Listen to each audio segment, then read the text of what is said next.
Okay, finally we are ready to start. I'm sorry, as I said, the train was a bit late. Okay, so before I start, let me just remind you, tomorrow please bring PCs for starting our exercises. And also I have one thing to recommend to you. Before tomorrow, on the PC you should install this program, which is available for free on the web. You should look at this website. Just 1 second, let me clean the blackboard. You should look at this website, www.rproject.org. And the website is here. Let me see if I can find it. www.rproject.org. Of course, in lowercase. And pay attention to, this is not an underscore, it's a minus, so it's in the middle, just to be clear. And on this page you can see, and don't be concerned, it's not, because I know that students sometimes are concerned by statistics. Don't be concerned, because it has little to do with statistics. It's a software for performing the computations, like MATLAB. I guess that some of you have experience with MATLAB, and this is very similar. And the advantage is that it's free. And also it's free, and also there are a lot of toolboxes which are, in my opinion, with respect to MATLAB, you have something more here, because it's open source, and therefore the community of users is wider with respect to MATLAB. And this is why I prefer that you learn also this one, because, as I said, the fact that it's free gives you more flexibility. And for your future profession, for instance, you don't need to buy it, etc. And to install it, you have to go to download, and you see the blue link. And if you click on CRAN here, you get several mirrors, and just take the one that you prefer based on your. Basically, they work the same way. I usually click on this one. Austria, but don't follow me. I just clicked there because at the beginning I started using this program when the internet was just in its infancy, and therefore at the beginning it mattered a lot, the mirror, to choose a mirror that was close to the place where you were downloading. Now it doesn't matter very much. Okay, so you see that you can download the version for Linux, Mac, and Windows. And if you are a Windows user, of course, you take that one, the last one, and it's just an installer like all Windows installers. And you don't need to, you just need to, by tomorrow, to install it. But you don't need to try to use it. We will start together from scratch, okay? And okay, if you are very interested and you have nothing better to do today, you could download the manual here. This is useful, by the way, these manuals. And if you click here, there is an introduction to R here, which is nice. This is a nice introduction. And in any case, I suggest you to download it. And then tomorrow we will work together. Okay, that's fine. Perhaps every Tuesday we must, is necessary. Not every Tuesday. Not every Tuesday, because they are too many. They would be too many. And my plan is to dedicate to working at the PC about 8 hours. So it means basically more or less once every 2 Tuesdays. Okay? Okay. Any other Tuesday, I think this is the correct way of saying in English. Okay. But tomorrow we will start, and it will just be an introduction. And if you want to have a look on my webpage, there are exercises in the bottom of the page, below the tutorials, and you can look at the exercise. There is an introduction to R. You can look at the subject of tomorrow's lecture if you wish, but it's not necessary. Okay, and one more thing. You notice that I wrote on the list, and some of you already subscribed. And also I invited you to join the Google Drive, where I am sharing the material for interactivity. And I got some requests from some of you to open the Google Drive to your personal email address and not only the Unibo one. I am replying to these requests, and I'm allowing you to to have access there. Just be careful because, of course, I'm taking backups, but this folder contains my interactive activities also for the other course, and just be careful what you do. It's not a big problem even if you delete a file, but keep in mind that probably you have experience on the Google Drive, but when you work on the Google Drive, it is automatically saved. You don't need to press to save like when you work on your local PC. And you can upload new files or you can modify. You should have the right to modify existing ones. And later on I will ask you, if you get engaged in interactive activities, to modify the file yourself. I can keep track of what happens there, so I think it is the best thing. I still have to update it because I got another email from one of you pointing out one more video. I'll do in the next days. Okay, so let's concentrate again on assessment of water resources availability. And I already introduced to you the difference between inductive and deductive methods. Inductive means analyzing data, deductive means using models, starting from the knowledge of the process to build a model, and using the model to reproduce the data that we want to analyze, to reproduce water resources availability through the simulation of river flows. But for now, let's stick on inductive assessment. And inductive assessment, I think that you already had in your previous experiences an introduction to this topic. And if yes, just be patient. It's not a long way to go in inductive assessment.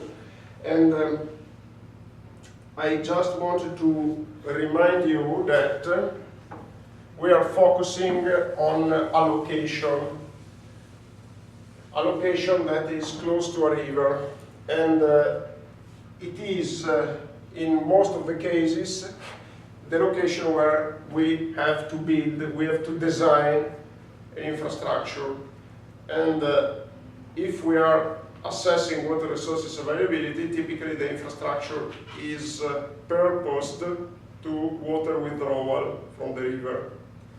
So the purpose, the technical target here is to estimate what we call the design flow. The design flow is the flow with respect to which flow of water, of course, in the river, that you want to withdraw from the river. I already mentioned to you that in order to make a sustainable withdrawal, we need to first assess how much water flows in the river. So again, the technical purpose is water withdrawal. We have to estimate the design flow, which is the amount of water, the water flow that we want to withdraw from the river. Okay. And then we identify a river cross section, which we already defined what is. Basically, we go on the side of the river where we want to build the structure. We identify the velocity vector, which is directed downstream. And then we cross the river with a plane that is perpendicular to the velocity vector. What we obtain is a geometric figure that is something like this.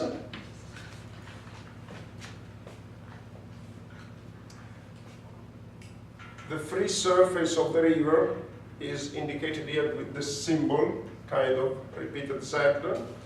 This is free surface, this is water, and this is air. Or let's say, okay, air. And usually, I don't want to get into the details of fluid mechanics, because most of you already have a background on that, and we don't need it.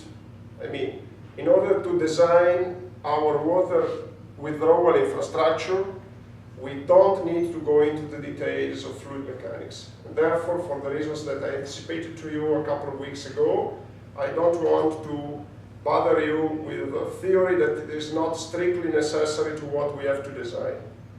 However, I just want to remind you one thing. Typically, the river we make the assumption that it doesn't have strong bends. Okay? So the river flows almost straightly in a rectilinear direction. This is an assumption that is made in fluid mechanics very often to study flows in rivers. What is the direct consequence of that? That the free surface of the flow is horizontal. You can understand it. If the river, if the water flow bends strongly, you can understand that the free surface getting tilted, inclined. In this case, we make this assumption.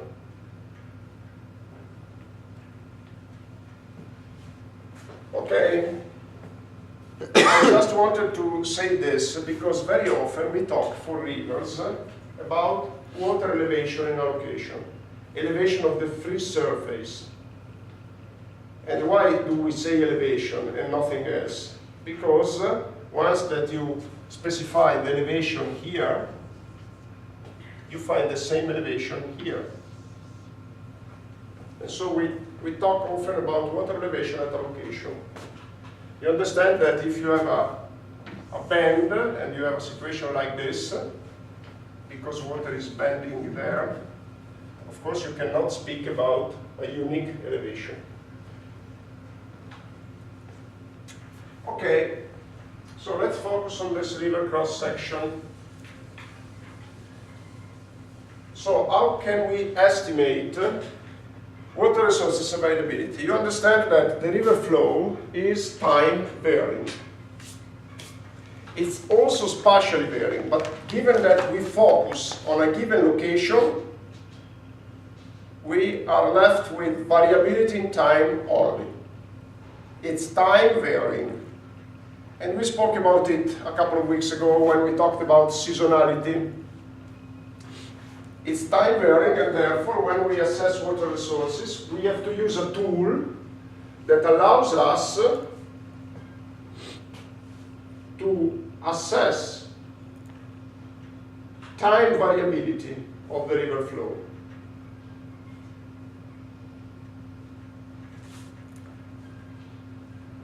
River flow is not constant.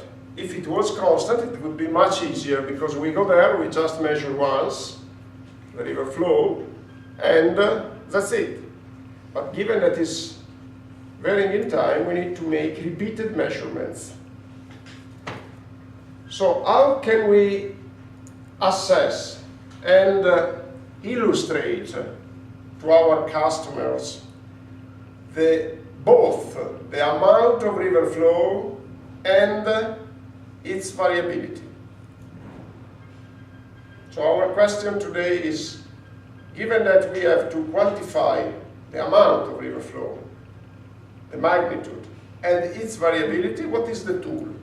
And there is a tool that is traditionally used in water engineering, which is very useful, still very useful. It's a graphical tool. And it is still very useful. In the past, people used the graphic tools because they were easier to use.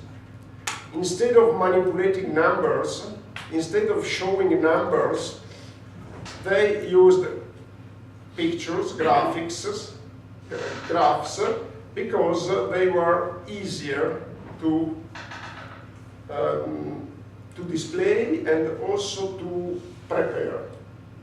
Today, with computers, with the advent of numerical integration, etc., graphic tools are less used.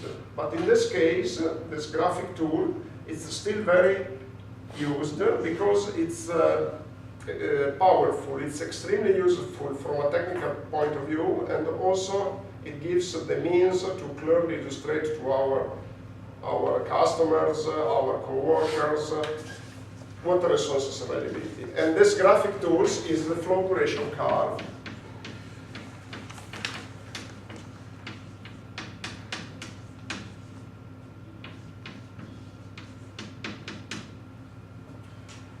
Did you hear about flow duration curve already in your past studies? Do you know it? Okay, everybody? Or everybody knew about it? Okay, or let's say, most of you. Okay, so,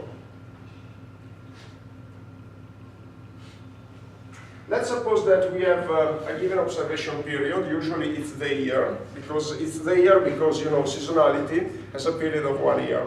So basically we refer to variability in time of the river flow within a reference period, and the reference period typically is 1 year. And basically the flow duration curve, which is depicted here, depicts in the river flow in the ordinates. And let me see, I have the PowerPoint presentation is bigger, the graph, otherwise in this case it's given that the screen works well today, let's use it in the best way. This is not yet available on the website, but I will make it available soon, this PPT. Just one second, okay. Here it is. This is the flow duration curve, so stream flow or river discharge or river flow in the ordinates. Stream flow, river discharge, river flow, they are synonyms. And in the abscissa, it depicts the percentage of time over a given observation period, let's say it's 1 year, during which a given stream flow, a given value, is equaled or exceeded.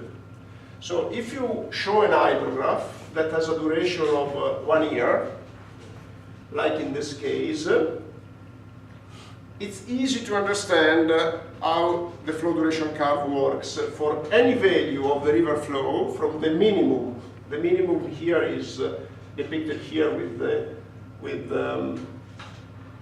0. There is no indication of the value, but let's suppose that it's 0, the minimum. So for a given stream flow ranging from the minimum to the maximum, you draw an horizontal line in correspondence of the given stream flow. Let's look at this blue line, and then you compute the length of the segments that are intersected by the hydrograph. And of course, if you take a low flow, the length of the segment is longer. If you increase your river flow, of course, the length of the segment is shorter. And what does it represent, the length of the segment? It's the length of time during which you have a river flow that is higher or equal. If you look at the red segment, and you keep into account that in the abscissa you have the observation period, let's suppose that you have days. The length of the segment is the number of days where you had a river flow that is higher or equal. So let me redraw the picture in order to make it clearer. Let's suppose that here you have the year, and let's suppose that our river flow is displayed depending on the day of the year. So if you think about a year, the day of the year is ranging from January 1st, day 1, to December 31st, day 365. And you have here something like 180, for instance. This is, again, the number of the day in the year. And every day you display the river flow. So if we indicate the river flow with Q, suppose that this is our, like in the graph that you see there, our river flow. Okay, so if we draw the red line here,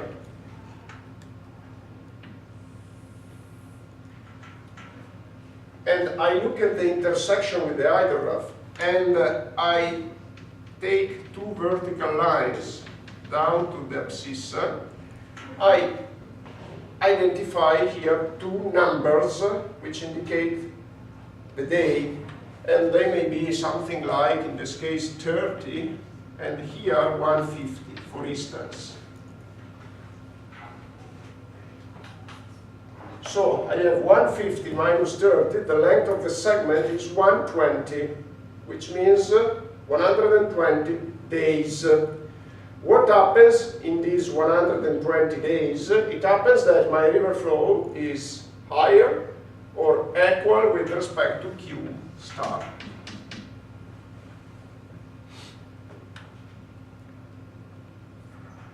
Good. I can repeat this exercise for any value of river flow. I take discrete values because river flow is a real variable. So in the range between the minimum and the maximum, I have infinite possible values. I take discrete values, I can repeat this experiment, and then I can display in the second graph the length of the segments depending on the river flow. And therefore, what I obtain is called flow duration curve. It's very useful because for a given value of a river flow,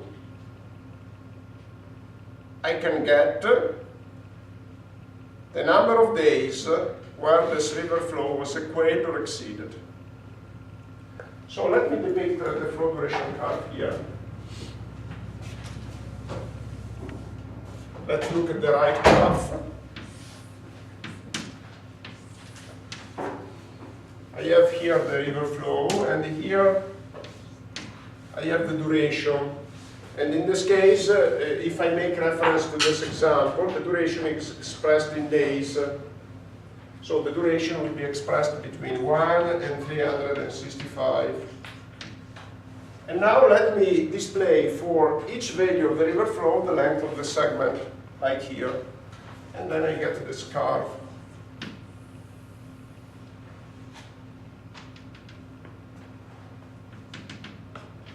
This is Q1.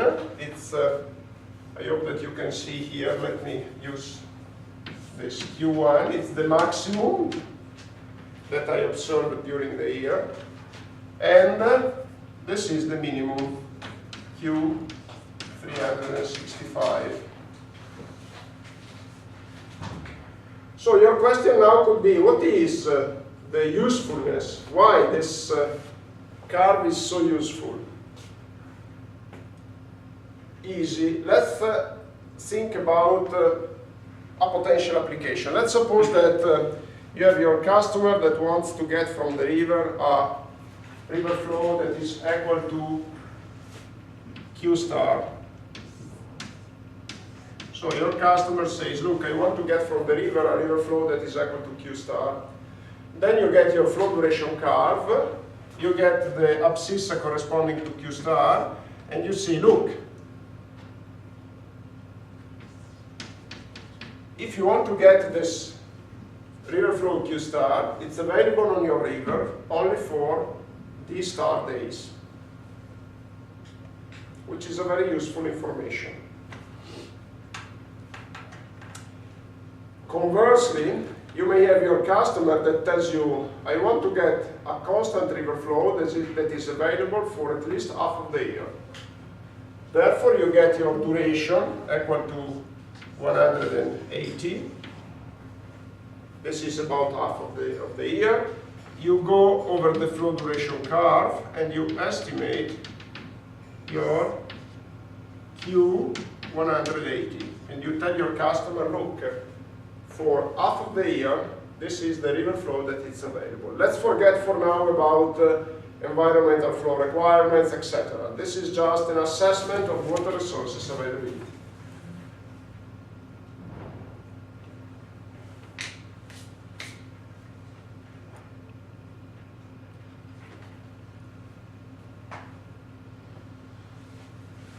And let's forget for now about how to estimate this curve. Let's suppose that we have the means to estimate it. So this is, as I said, the most used tool to quantify water resources availability. And one thing, when I defined the flow duration curve, I talked about percentage of time with respect to the observation period, percentage of time when a given river flow is equator exceeded. Here I am talking about duration in days.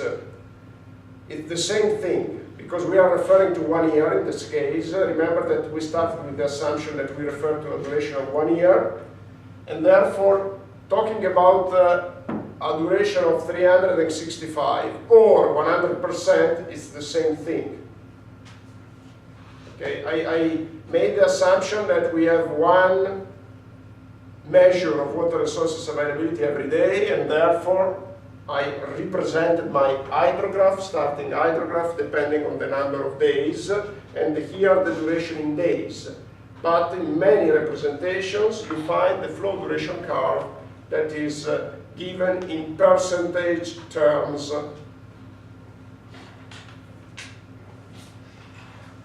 Therefore, as I said, saying duration of 36 days or duration of 10%, it's the same thing for us. Let me just go back to the web page. Okay.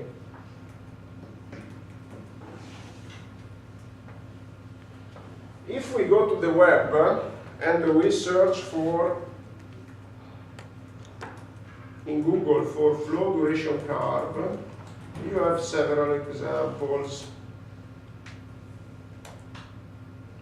And let's look at the images. There are several examples here.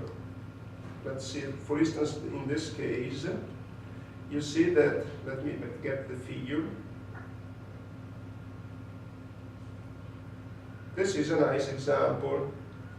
Basically, you see here an hydrograph with a duration of 365. I just got it by chance, but it's the same example that I gave to you before. So this is the hydrograph, and here there is the flow duration curve in percentage terms, derived as I just explained.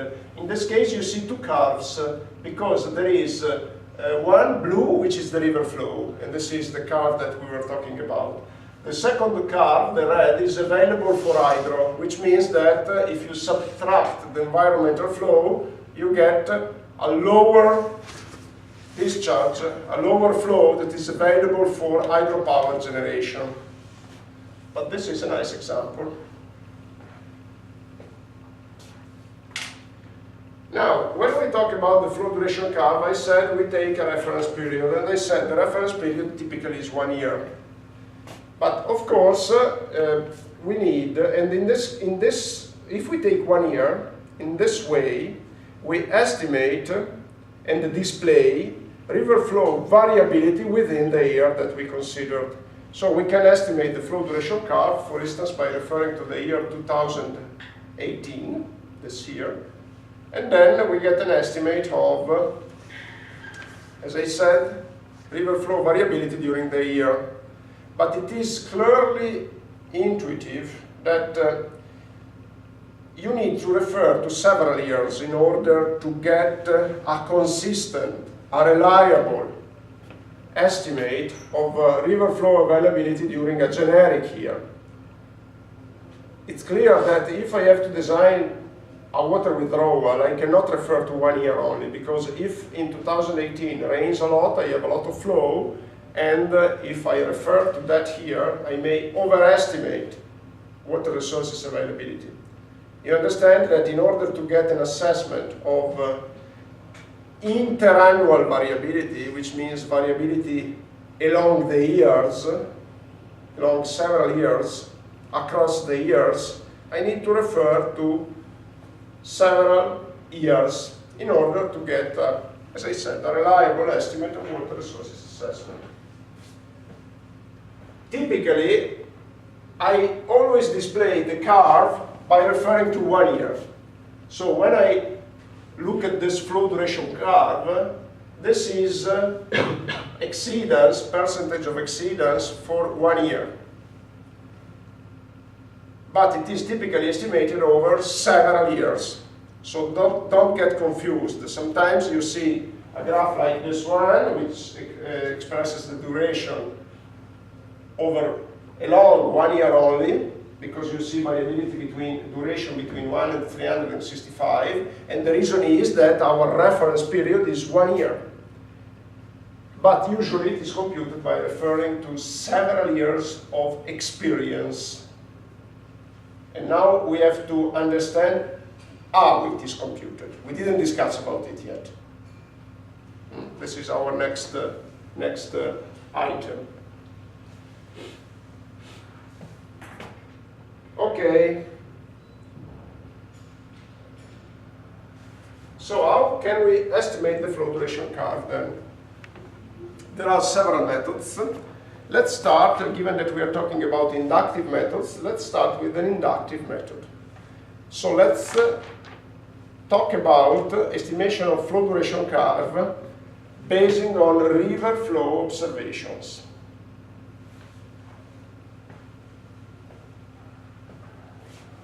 Okay. If you have numbers, observations of river flow, it is relatively easy to estimate it, based on the definition of the flow duration curve. So the definition says that the flow duration curve depicts for each possible river flow the percentage of time during a reference period when the river flow is equaled or exceeded. One note, if you look at here, it's very tiny, but there is written percentage exceedance. There is no written here percentage of equaled or exceedance. It's just exceedance. Very often, equaled is dropped. Why is that? Because we are talking about a real variable. So if we say, from a technical point of view, it is the same thing to speak about percentage of exceedance or percentage of equaled or exceedance. It's a real value. So basically, it's impossible that you get an observation that is exactly the same amount of a real value that you selected. Actually, when we talk about observations, usually we round the numbers, so it may happen that you have a value that is equaled, but from a technical point of view, it doesn't make any difference. So I want to be rigorous, and I use this definition, percentage of time when the river flow is equaled or exceeded.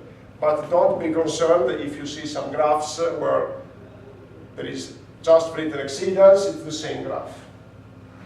Okay, so as I said, observations. Let's suppose that we have observations of river flow. We have an hydrograph. And as I said, we need an hydrograph that is long, not just 1 year. The hydrograph, remember, is the graph of the river flow along time. It's called hydrograph. Maybe I'm saying things that you already know very well, but I prefer to be clear. Hydrograph.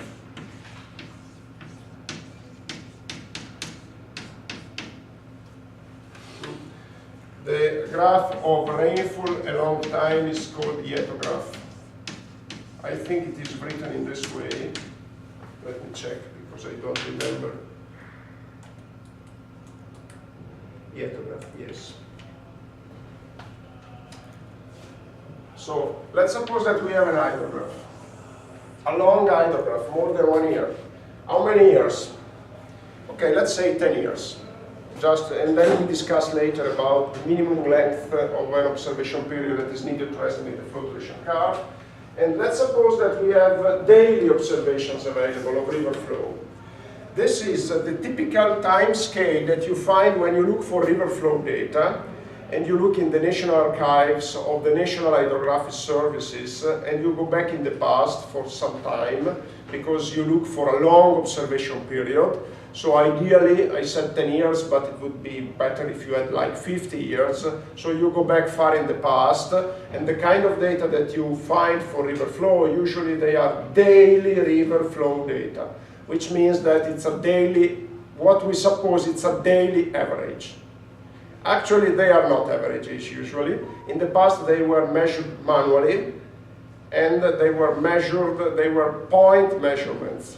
They were taken at a fixed time of the day, and they are assumed to be daily averages. But you look at your National Archive, at your annals, that in most of the countries you can find at the National Hydrographic Services, and the kind of data that you find, they may be printed out, not in digital format. Usually, if you go back in the past, as I said, you find daily averages of river flow. If you look at the near past, you may find hourly data, because starting from about 1990, we started to measure river flows with automatic sensors. And automatic sensors present the advantage with respect to manual measurement, of course, that you can take several measurements very frequently in time, and therefore you may find hourly data. But there is to say that for our technical purposes, we are not really interested in hourly data. If we want to design a water withdrawal, usually we are not interested in daily variability. We are interested in annual variability.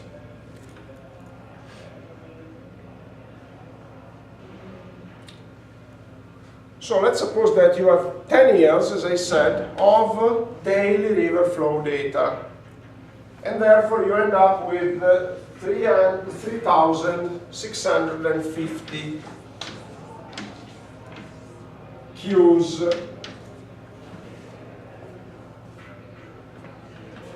Let's indicate these river flows with the symbol Qt. Depends on time. Forget about leap years. Leap years is 29th of February. There is 1 year over 4 where you find the 29th of February. And usually we discard this data when we make computations, because sometimes it is a bit complicated to handle length of data that are different in 1 year over 4. So in many computations we just forget about it, because from a technical point of view it doesn't matter. If you just forget an observation over